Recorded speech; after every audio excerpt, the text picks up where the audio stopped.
जो आज का हमारा टॉपिक है वो ये है कि सप्लाई और डिमांड जोन को चार्ट्स के ऊपर किस तरीके से मैप किया जाता है, किस तरीके से ड्रा किया जाता है। तो चले देखते हैं कि किस तरीके से ड्रा किया जाता है। जो हमारे पास फर्स्ट जोन है वो है रेंज क्रिएटेड डिमांड जोन।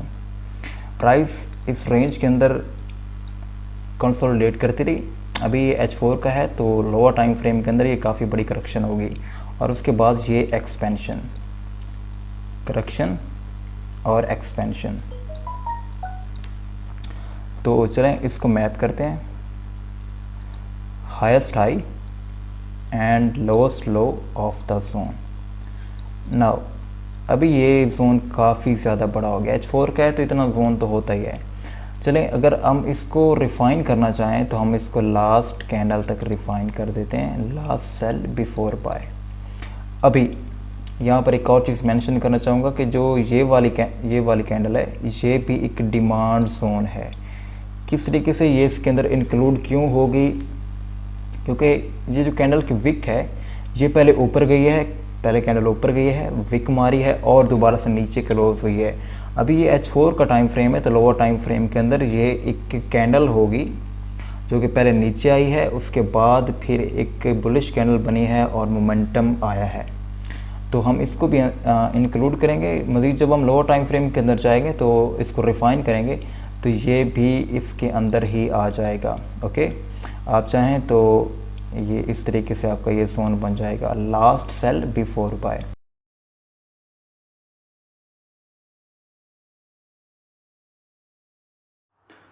अच्छा जी, तो जब भी कोई सप्लाई डिमांड जोन होता है टेस्ट तो वहाँ पर एक न्यू सप्लाई डिमांड जोन बन जाता है। मिसाल के तौर पर यहाँ पर ये वाला डिमांड जोन टेस्ट हुआ तो वहीं पर एक न्यू डिमांड जोन भी बन गया। जैसे कि ये देखें, ये हमारे पास एक पिवट क्रिएटेड डिमांड जोन हुआ। उसके बाद क्या हुआ, इस डिमांड जोन के बाद sharp move to the upside. Okay, ये हमारा डिमांड जोन हुआ जहाँ से मोमेंटम निकला है, लास्ट सेल बिफोर बाय। उसके बाद क्या हुआ जी, प्राइस ऊपर गई, स्टॉप किया और दोबारा से एक एक्सपेंशन की। तो ये जो रेंज है जिसके अंदर रेंज के अंदर प्राइस ने मूव किया, ये भी हमारा डिमांड जोन हुआ। चलिए इसको भी मैप करते हैं, हाईएस्ट हाई एंड लोएस्ट लो।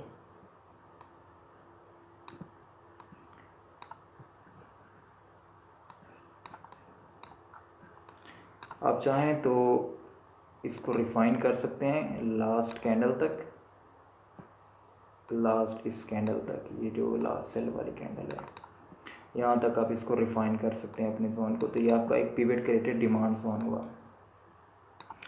उसके बाद ये एक्सपेंशन, देन प्राइस ने कंसोलिडेशन शुरू कर दी। इस कंसोलिडेशन के बाद ये मोमेंटम किधर से आया है, लास्ट सेल से, लास्ट सेल बिफोर बाय। चलिए इसको भी मैप करते हैं अपने डिमांड जोन। ये आ गया जी हमारे पास डिमांड जोन। अभी ये एक रेंज क्रिएटेड डिमांड जोन है। अगर आप कुछ इस तरीके से देखें तो ये एक रेंज क्रिएटेड डिमांड जोन है, लेकिन अगर आप रिफाइन करना चाहें तो आप लास्ट सेल वाली कैंडल तक इसको रिफाइन कर सकते हैं। तो ये भी हमारे पास आ गया पिवट क्रिएटेड डिमांड जोन। उसके बाद दोबारा से प्राइस एक रेंज के अंदर स्टॉप की, एक रेंज के अंदर कैद हुई और ये एक्सपेंशन, ये कंसोलिडेशन एंड देन एक्सपेंशन। चलें इसको भी मैप करते हैं, highest high of the range and lowest low of the range. अभी आप इसको रिफाइन करना चाहें तो लास्ट सेल तक आप रिफाइन कर सकते हैं। आप यहाँ तक भी कर सकते हैं, आप यहाँ तक भी कर सकते हैं। ये आप पर डिपेंड करता है कि आप इसको किस तरीके से ट्रेड करना चाहते हैं। जो एक्चुअल जोन है वो ये रेंज है। ओके, ये रेंज हमारा रेंज क्रिएटेड डिमांड जोन है। अगर आप रिफाइन करना चाहें तो आप रिफाइन भी कर सकते हैं कुछ इस तरीके से। लास्ट 2 कैंडल्स तक ले हैं तो ये पिवट क्रिएटेड डिमांड जोन होगा हमारे पास। ज़्यादा रिफाइन करना चाहें तो इस लास्ट ये जो हैमर बना हुआ है यहाँ तक भी आप रिफाइन कर सकते हैं। उसके बाद क्या हुआ जी, price moves to the upside and moves to the down side. अब जिस तरीके से प्राइस ऊपर गई उसी तरीके से नीचे आई। अभी ये जो जोन होगा ये हमारा पिवट क्रिएटेड सप्लाई जोन होगा, जिसको हम ट्रेड नहीं करेंगे, लेकिन जस्ट आपको ये बताने के लिए कि जोन किस तरह से बनते हैं, किस तरह से हम उनको मैप करते हैं। तो मैं इसको ड्रा करता हूँ as a supply zone. Now ये हमारा भी पिवट क्रिएटेड सप्लाई जोन होगा, लास्ट बाय बिफोर सेल। अभी इसने लोअर टाइम फ्रेम के स्ट्रक्चर भी ब्रेक किए होंगे, तो ये एक वैलिड सप्लाई जोन है। लेकिन ओवरऑल हम अप ट्रेंड में हैं, तो हम सप्लाई जोन की बजाय डिमांड जोन को ट्रेड करेंगे। देन नेक्स्ट, उसके बाद क्या हुआ जी, प्राइस जैसे ही ऊपर गई ये एक्सपेंशन। ओके, अभी आप चाहें तो इस पूरी रेंज को as a demand zone consider कर सकते हैं। ओके, ये पूरी रेंज आपकी हायर टाइम फ्रेम का रेंज क्रिएटेड डिमांड जोन होगा। अगर आप चाहें तो आप लास्ट सेल बिफोर बाय यहाँ तक भी रिफाइन कर सकते हैं। तो ये भी आपका डिमांड जोन हुआ। अगर आप इसको मज़ीद रिफाइन करना चाहें तो लास्ट ये जो कैंडल है जिसे इनगल्फ नहीं किया, आप यहाँ तक भी इसको रिफाइन कर सकते हैं। ये आप पर डिपेंड करता है कि आप किस तरीके से मार्केट को देखते हैं, किस तरीके से कौन से जोन को आप रिफाइन करना चाहते हैं, कौन से जोन को नहीं करना चाहते हैं। देन प्राइस आपकी, ये प्राइस ने हल्की सी करेक्शन की। इस करेक्शन के दौरान प्राइस इस रेंज के अंदर मूव करती रही और इस रेंज के बाद ये एक्सपेंशन, तो ये रेंज भी हमारा एक डिमांड जोन हुई। चलिए इसको भी हम मैप करते हैं अपने चार्ट्स के ऊपर। Highest high of the range and the lowest low of the range. Okay, तो ये हमारा रेंज क्रिएटेड डिमांड जोन हुआ। आप मज़ीद रिफाइन करना चाहें तो आप लास्ट सेल कैंडल तक ला सकते हैं, last sell before buy. Then जी क्या हुआ, उसके बाद प्राइस ऊपर गई, स्टॉप किया प्राइस ने। इस स्टॉप के बाद, इस रेंज के बाद, या आप इसको पिवट क्रिएटेड सप्लाई जोन भी कह सकते हैं, सप्लाई जोन होगा। चलिए इसको मैप करते हैं। आप चाहें तो इस पूरी रेंज को मैप कर सकते हैं एज अ सप्लाई जोन, या फिर आप चाहें तो लास्ट बाय बिफोर सेल, आप इसको भी as a supply zone count कर सकते हैं, एज अ सप्लाई जोन हम कंसीडर कर सकते हैं। ओके, आगे चलते हैं। उसके बाद प्राइसेस नीचे आई, then shut move to the upside and shut move to the down side. अभी ये हमारे पास एक और range created pivot created supply zone होगा। चलिए इसको भी मैप करते हैं, last buy before sell. Okay, last buy before sell. अभी आप चाहें तो ये जो विक है इस कैंडल की, इसको भी इसके अंदर काउंट कर सकते हैं, क्योंकि लोअर टाइम फ्रेम के अंदर ये कैंडल होगी जो कि हमारा सप्लाई जोन कहलाएगा। देन प्राइस एक रेंज के अंदर मूव की, प्लस हम एक डिमांड जोन पर भी थे, ये पीछे वाला डिमांड जोन। प्राइस एक रेंज के अंदर मूव की, इस रेंज के बाद ये एक्सपेंशन। अच्छा, तो इसके बाद क्या हो कि प्राइस ने एक रेंज के अंदर मूव किया, ये हमारी रेंज और ये एक्सपेंशन। तो हम एक डिमांड जोन पर भी थे ऑलरेडी, तो चलें इस रेंज को, जिसके बाद ये मोमेंटम आया है, इसको भी हम as a demand zone count करते हैं, last sell before buy. Okay, now उसके बाद क्या हुआ जी, जो कि ये सप्लाई जोन था हमारे पास। अभी जब प्राइस यहाँ पर स्टॉप नहीं किया और प्राइस ने इसको रिस्पेक्ट नहीं दी, तो जो सप्लाई जोन था वहाँ पर एक डिमांड जोन बन गया। ओके, अभी ये आपको मैं बता चुका हूँ कि ये demand zone lower time frame के अंदर एक रेंज होगी। ओके, ये इनसाइड बार जो है ये लोअर टाइम फ्रेम के अंदर एक रेंज होगी, बड़ी अच्छी रेंज होगी। अभी ये यहाँ पर भी एक रेंज ही है, लेकिन लोअर टाइम फ्रेम के अंदर ये मज़ीद क्लियर हो जाएगा। तो चलें इसको भी मैप किया हमने, ये हमारा डिमांड जोन ना। उसके बाद प्राइस इस रेंज के अंदर मूव की और ये following expansion to the down side. अभी चलें इस पूरी रेंज को भी हम as a supply zone map कर लेते हैं। ओके, ये हमारे पास सप्लाई जोन आ गया। अभी हमारा काम ये नहीं है कि हम देखेंगे कौन से सप्लाई जोन रिस्पेक्ट हो रहे हैं, कौन से नहीं हो रहे, जस्ट हम इनको मैप कर रहे हैं। ओके, तो ये हमारा पूरा एक रेंज क्रिएटेड सप्लाई जोन है। आप चाहें इसको रिफाइन करना चाहें तो लास्ट बाय बिफोर सेल तक आप रिफाइन कर सकते हैं। तो हर सप्लाई डिमांड जोन से हमें रिएक्शन ज़रूर मिलता है, वो कितना होगा, कैसे होगा, ये देखना हमारा काम है। नेक्स्ट वो भी हम पढ़ेंगे इंशाल्लाह कि कौन से वैलिड होते हैं, कौन से नहीं होते। देन प्राइस नीचे आई, नीचे आने के बाद प्राइस इस डिमांड जोन पर आई और यहाँ पर एक और रेंज के अंदर मूव की। आप चाहें तो इसको मैप ना भी करें क्योंकि ये ऑलरेडी डिमांड जोन का टेस्ट है, आप चाहें तो आप कर सकते हैं। तो इस एक्सपेंशन के बाद प्राइस दोबारा से एक रेंज के अंदर मूव की, प्राइस ने स्टॉप किया और स्टॉप करने के बाद ये following expansion to the upside. Now ये जो डिमांड जोन है हम इसको भी मैप करेंगे।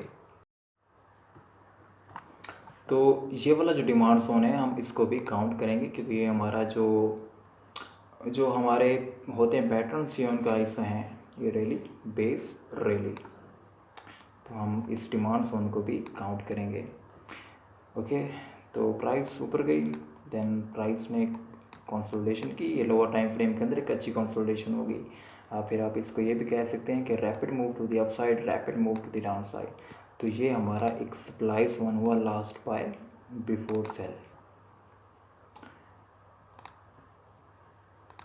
अभी एक जो आप पीछे चीज़ पढ़ाइए कि अगर विक्स किसी भी कैंडल की ज़्यादा बड़ी हो जाती है तो आप अपने सप्लाई डिमांड जोन को उन विक्स तक मैप कर सकते हैं, उन विक्स तक आप रख सकते हैं, बजाय इसके कि आप पूरी कैंडल को मैप करें या यहाँ तक। आप जस्ट विक अगर बड़ी हो जाती है तो आप उस सप्लाई डिमांड जोन को विक तक ही रखेंगे। देन उसके बाद क्या हो, प्राइसेस जितनी स्पीड से नीचे आई उसी स्पीड से ऊपर चली गई। तो यहाँ पर क्या हुआ कि प्राइस इस रेंज के अंदर मूव की, चाहें तो आप इसको पिवट क्रिएटेड डिमांड जोन भी कह सकते हैं। तो हम इस डिमांड जोन को भी मैप करते हैं। अभी हम ये नहीं देख रहे कि डिमांड जोन आप सोच रहे हो कितने बन रहे हैं, हर जगह डिमांड जोन, तो हमने इन सब डिमांड जोन को ट्रेड भी नहीं करना। हमने जो वैलिड डिमांड जोन होंगे, वैलिड सप्लाई जोन होंगे, जस्ट उनको ट्रेड करना है। ये तो बस मैं आपको अभी बता रहा हूँ कि एक्चुअल में जोन को मैप किस तरीके से हम करते हैं। Last buy last sell before the down move. Now अभी एक और यहाँ पर चीज़ भाई कि ये जो विक है ये भी एक कैंडल होगी लोअर टाइम फ्रेम के अंदर। तो हम क्या करेंगे कि अपने डिमांड जोन को यहाँ तक रिफाइन कर देंगे। ओके, इस विक तक। देन प्राइसेस ऊपर गई, अभी ऊपर जाकर उन्होंने इस रेंज के अंदर मूव किया, इस रेंज के अंदर कंसोलिडेशन की और ये selling. Okay, consolidation expansion to the down side. अभी इस एक्सपेंशन को, ये जो एक्सपेंशन हुई, ये जो इससे पहले ये सेलिंग से पहले जो ये हमारा जोन था, ये कंसोलिडेशन थी, ये हमारा सप्लाई जोन होगा। Lowest low of the range and highest high of the range. आप इस तरीके से इस जोन को as a supply zone consider कर सकते हैं। लेकिन फिर वही बात कि रिफाइनमेंट हम चाहें तो इस रेंज क्रिएटेड सप्लाई जोन को as a pivot created supply zone बना सकते हैं ताकि हमको अच्छी एंट्री मिले और हम अच्छा रिस्क रिवार्ड हासिल कर सकें। तो चलिए मैं आपको दोबारा एक मरतबा रिकैप दे देता हूँ शुरू से लेकर एंड तक। फर्स्ट जो चीज़ थी हमारे पास, जो आपको पढ़ाए हैं patterns, drop base rally, okay, reversal pattern. तो ये यहाँ पर डिमांड जोन बना, तो ये एक रेंज क्रिएटेड डिमांड जोन था लेकिन हमने इसको रिफाइन करके as a pivot created demand zone बना दिया। नेक्स्ट प्राइस आई, इसको टेस्ट किया और वहाँ पर एक और डिमांड जोन बना। Now this is also our demand zone.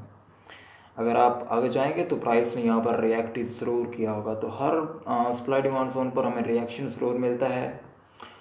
तो उसके बाद इस डिमांड जोन के बाद इस डिमांड जोन का भी टेस्ट था और यहाँ पर एक न्यू डिमांड जोन भी बना और ये rapid expansion to the upside. Then हमारा दोबारा जो कंटिन्यूशन पैटर्न होता है, रैली बेस एंड रैली। तो ये जो बेस है ये हमारा कंटिन्यूशन पैटर्न है, तो ये भी हमारा डिमांड जोन हुआ। इस रेंज के बाद प्राइसेस ने अप मूव किया और इस रेंज के अंदर मूव किया, तो ये पूरा हमारे पास रेंज क्रिएटेड डिमांड जोन है। लेकिन अगर आप चाहें तो आप इसको लास्ट 2 कैंडल्स तक रिफाइन कर सकते हैं, लास्ट 4 कैंडल्स तक भी रिफाइन कर सकते हैं। तो ये भी हमारा कंटिन्यूशन पैटर्न है जो कि आपको पहले पढ़ा चुका हूँ, रैली बेस रैली। तो ये एक range created continuation demand zone होगा। देन प्राइसेस अप गई और ऊपर जाने के बाद प्राइसेस ने एक पिवट क्रिएटेड सप्लाई जोन बनाया, shut move to the upside, shut move to the down side. तो ये वाला हमारे पास एक पिवट क्रिएटेड सप्लाई जोन हुआ। देन प्राइसेस नीचे आई, shut move to the down side, shut move to the upside, और ये हमारे पास एक pivot created demand zone create किया। ये लास्ट सेल है बिफोर बाय। आप चाहें तो रिफाइन कर सकते हैं ये इस वीक तक, लेकिन जस्ट 1 कैंडल है। इस कैंडल की बजाय आप इस कैंडल को as a demand zone count कर सकते हैं। देन ये हमारी रैली, ये बेस और ये रैली। तो प्राइस दोबारा से इस रेंज के अंदर मूव करती रही और ये हमारी एक्सपेंशन। तो आप चाहें तो आप इस पूरी रेंज को as a demand zone count कर सकते हैं, या फिर चाहें तो आप इस just 1 last sell before buy को as a demand zone count कर सकते हैं। देन प्राइसेस नीचे आए, नीचे आने के बाद shut move to the upside, shut move to the down side. तो ये हमारे पास एक सप्लाई जोन हुआ, पिवट क्रिएटेड सप्लाई जोन, और ये हमारा ड्रॉप बेस ड्रॉप, ये पैटर्न भी बना। अभी हमारा वो चीज़ हम नहीं डिस्कस कर रहे कि कौन से सप्लाई डिमांड जोन वैलिड हैं, कौन से यहाँ पर रिस्पेक्ट क्यों नहीं हो रहे, वो हम इंशाल्लाह बाद में देखेंगे। इसके बाद प्राइसेस अप की, then rally base rally, shut move to the upside and shut move to the downside and then again shut move to the upside। तो ये भी हमारा डिमांड जोन हुआ। ओके, तो जब प्राइसेस ऊपर गई तो प्राइसेस ने यहाँ पर जाकर दोबारा से कंसोलिडेशन की। ये भी हमारा पूरा जो जोन है ये रेंज क्रिएटेड सप्लाई जोन है, लेकिन हम चाहें तो हम रिफाइन कर सकते हैं लास्ट बाय बिफोर सेल तक। इसके बाद दोबारा से प्राइसेस नीचे आए एंड वही पैटर्न बनाया, रैली बेस रैली। तो ये भी हमारा डिमांड जोन हुआ, ये जो बेस है ये वाली। तो उसके बाद प्राइसेस यहाँ पर स्टॉप की and then shut move to the upside and shut move to the down side. तो ये जो शट मूव, ये जो sharp move to the upside है, ये हमारा range created pivot created supply zone हुआ। आप चाहें तो ये पूरी रेंज भी आप काउंट कर सकते हैं, लेकिन अगर आप चाहें तो जस्ट विक, अगर विक किसी भी कैंडल की बड़ी हो जाती है तो आप जस्ट विक को as a supply demand zone count कर सकते हैं। देन प्राइस नीचे आई, वही चीज़ विक। तो ये विक जो होती हैं ये भी हमारे सप्लाई डिमांड जोन होते हैं। एक न्यू डिमांड जोन बनाया और इक्वल लोस क्रिएट किए और ऊपर चली गई।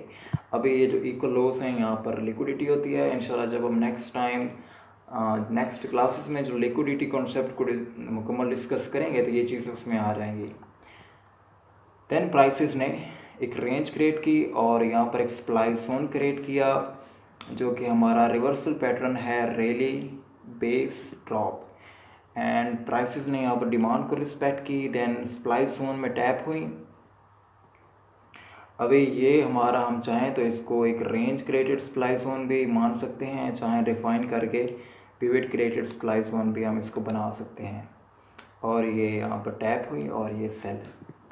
तो इस तरीके से हम जोन को रिफाइन करते हैं, इस तरीके से हम जोन को मार्क करते हैं। जब किसी भी जोन की, किसी भी कैंडल की जब विक ज़्यादा बड़ी हो जाए तो हम जस्ट विक को as a supply demand zone count करते हैं, कंसिडर करते हैं। वरना जो लास्ट सेल बिफोर बाय होता है और जो लास्ट बाय बिफोर सेल होता है वो हम अपने सप्लाई डिमांड जोन कंसीडर करते हैं। रिफाइनमेंट के लिए आप लास्ट 2 कैंडल तक जा सकते हैं, वरना अगर एक पूरी रेंज है तो जिसमें 4 से 6 कैंडल, ये 4 से 5 कैंडल है, तो आप जस्ट 4 से 5 कैंडल तक ही रख सकते हैं। रिफाइन करना चाहें तो आप कर सकते हैं, नो इशू, उससे रिस्क रिवार्ड और अच्छा हो जाएगा।